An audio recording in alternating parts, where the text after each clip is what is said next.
നമുക്ക് men's commission വേണം, നമുക്ക് മുമ്പോട്ടൊരു വഴി വേണം. ഇല്ലെങ്കിൽ നാളെ നമ്മുടെ അച്ഛൻ, നമ്മുടെ മക്കൾ, നമ്മുടെ മകൻ ജയിലിൽ നിന്ന് ഒരു വ്യാജ പരാതി അകലത്തിൽ മാത്രമാണ്. ഉമ്മൻചാണ്ടി സാറിനെ എത്ര വർഷം സരിത വ്യാജ പരാതിയിൽ വേട്ടയാടി, ശ്രീ ദിലീപിനെ വേട്ടയാടി, എൽദോസ് കുന്നപ്പള്ളിയെ വേട്ടയാടി, നിവിൻ പോളിയെ വേട്ടയാടി, ഉണ്ണി മൂന്നിനെ വേട്ടയാടി. എത്ര വ്യാജ പരാതികളോ ഫ്രിവിലസ് കംപ്ലൈൻസോ കോണ്ടന്റ് ഇല്ലാത്ത പരാതികളോ ഉണ്ടായി. അപ്പോൾ ഇത് വെച്ച് ആണിനെ എങ്ങനെങ്കിലും കരിവാരി തേക്കുക. കേരളത്തിലെ രാഷ്ട്രീയ ചരിത്രത്തിൽ എപ്പോഴും സ്ത്രീകൾ ഒരു പരിഹാസ കഥാപാത്രമോ അല്ലെങ്കിൽ രാഷ്ട്രീയപരമായി ഒരു യുവാവിനെയോ അല്ലെങ്കിൽ ആരെങ്കിലുമൊക്കെ തകർക്കുന്നതിനുള്ള ഒരു ആയുധം മാത്രമാണ്. ഈ രീതിയിൽ രാഹുൽ മാങ്കൂട്ടം കഴിഞ്ഞ കുറച്ച് ദിവസങ്ങളായി അനുഭവിച്ചു കൊണ്ടിരുന്ന അദ്ദേഹത്തിൻ്റെ മാനസിക സമ്മർദ്ദങ്ങൾ പറഞ്ഞറിയിക്കാൻ കഴിയാത്തതാണ്. കഴിഞ്ഞ ദിവസങ്ങളിൽ അദ്ദേഹം വൈകാരികപരമായി സംസാരിച്ച ഒരു കോൾ റെക്കോർഡുകൾ നമ്മുടെ ഫീഡുകളിലൊക്കെ എത്തിയിട്ടുണ്ടായിരുന്നു. അതിൽ കേൾക്കുന്നത് ശരിയാണെങ്കിൽ അദ്ദേഹത്തെ ഈ രീതിയിൽ വേട്ടയാടുന്നത് ഒരു സാമൂഹികപരമായിട്ട് നോക്കുമ്പോൾ ശരിയാണോ എന്ന് തന്നെ നമുക്ക് ചോദിക്കേണ്ടി വരും. കാരണം കടുത്ത മാനസിക വിഷാദ രോഗത്തിലേക്ക് കടക്കുകയും താൻ ആത്മഹത്യ ചെയ്യുമോ എന്ന് ഭയപ്പെട്ട് തൻ്റെ ഒരു സഹപ്രവർത്തകൻ ആ റൂമിൽ കാവലിരിക്കുകയാണ് എന്ന് ദയനീയമായി അദ്ദേഹം പറയുമ്പോൾ അതിൽ നിന്നും മനസ്സിലാക്കേണ്ടത് സ്ത്രീ എന്നത് ഒരു സമൂഹത്തിൻ്റെ ഭാഗമാണെങ്കിലും ആ സ്ത്രീ തന്നെ അതിലേക്ക് ഇടപെട്ടുകൊണ്ട് ഒരു യുവാവിൻ്റെ ജീവിതം ഇല്ലാതാക്കുക എന്നുള്ള ഒരു രീതിയിലേക്ക് മാറുമ്പോഴാണ്. പലപ്പോഴും ഈ രീതിയിൽ സ്ത്രീകൾ നടത്തുന്ന ആരോപണങ്ങളിൽ സ്ത്രീകൾ അതിജീവിതമാരായി നിലനിൽക്കുകയും മറുഭാഗത്ത് പുരുഷന്മാരുടെ ആത്മാഭിമാനവും അന്തസ്സും ഇല്ലാതാവുകയും ചെയ്തിട്ടുണ്ട്. ഈ ഇല്ലാതാവുന്ന അന്തസ്സിനെയും ആത്മാഭിമാനത്തെയും അവരുടെ നിരപരാധിത്വം ബോധ്യപ്പെടുമ്പോഴും പലപ്പോഴും സമൂഹത്തിന് മുൻപിൽ തിരിച്ചു നൽകപ്പെടാറില്ല.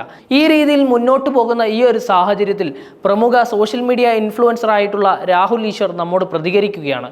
അദ്ദേഹം പറയുന്നത് ശരിയാണെങ്കിൽ ഈ രീതിയിലുള്ള ചിന്താഗതി നമ്മുടെ സമൂഹത്തിൽ മാറ്റപ്പെടേണ്ടതില്ലേ എന്നുള്ളൊരു ചോദ്യം തന്നെ നിലനിൽക്കുകയും ചെയ്യുന്നുണ്ട്. നമുക്ക് അദ്ദേഹം പറയുന്ന ആ വാക്കുകളെ ഒന്ന് കേട്ടു നോക്കാം.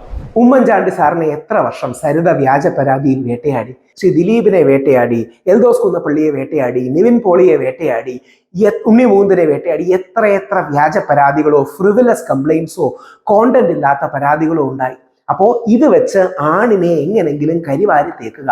പണ്ട് സന്ദേശത്തിൽ ശങ്കരാടി പറയുന്നത് പോലെ കഴിവും ഗുണവും ഉള്ള ചെറുപ്പക്കാരുണ്ടെങ്കിൽ അവരെ എന്തെങ്കിലും ഇത്തരം കേസുകളിൽ പെടുത്തി ഇല്ലാതാക്കുക.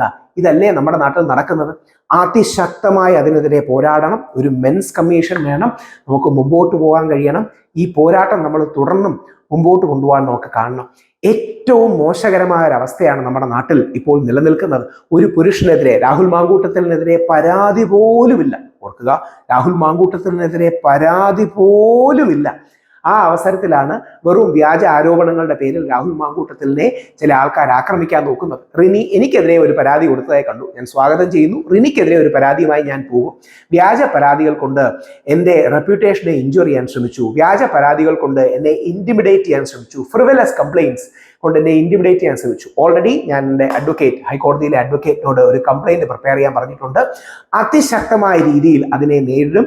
നിയമപരമായി ഈ ആണുങ്ങൾക്കെതിരെ വെറുതെ പരാതി അയച്ച് രസിക്കുന്ന ഫെമിനി അല്ലെങ്കിൽ തീവ്ര ഫെമിനാസികൾ അറിയണം, അവർക്കും എതിരെ ആക്ഷൻ വരുമോ. അതുകൊണ്ട് റിനി എനിക്കെതിരെ കൊടുത്ത പരാതിയെ സ്വാഗതം ചെയ്യുന്നു. Thank you, I'm waiting.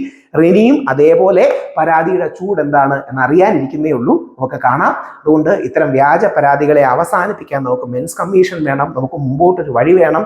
ഇല്ലെങ്കിൽ നാളെ നമ്മുടെ അച്ഛൻ, നമ്മുടെ മക്കൾ, നമ്മുടെ മകൻ ജയിലിൽ നിന്ന് ഒരു വ്യാജ പരാതി അകലത്തിൽ മാത്രമാണ്.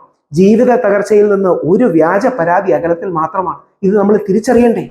അദ്ദേഹം പറയുന്നത് കേട്ടില്ലേ? എത്ര ശരിയായിട്ടുള്ള ഒരു കാര്യമാണ്. കാരണം യുവാക്കൾ ഇന്ന് സമൂഹത്തിൽ നേരിടുന്ന ഏറ്റവും വലിയൊരു വെല്ലുവിളിയാണ്.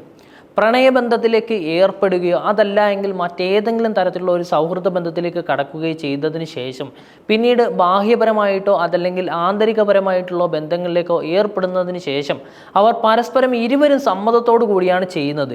ശേഷം അവരുമായിട്ടുള്ള ബന്ധം വിച്ഛേദിക്കപ്പെടുന്ന സാഹചര്യത്തിൽ പുരുഷന്മാരെ കുടുക്കുന്നതിന് വേണ്ടി മാത്രം ലൈംഗിക ആരോപണങ്ങൾ ഉന്നയിക്കുന്ന സ്ത്രീകളുടെ നാട്ടിലാണ് നമ്മൾ ജീവിക്കുന്നത്.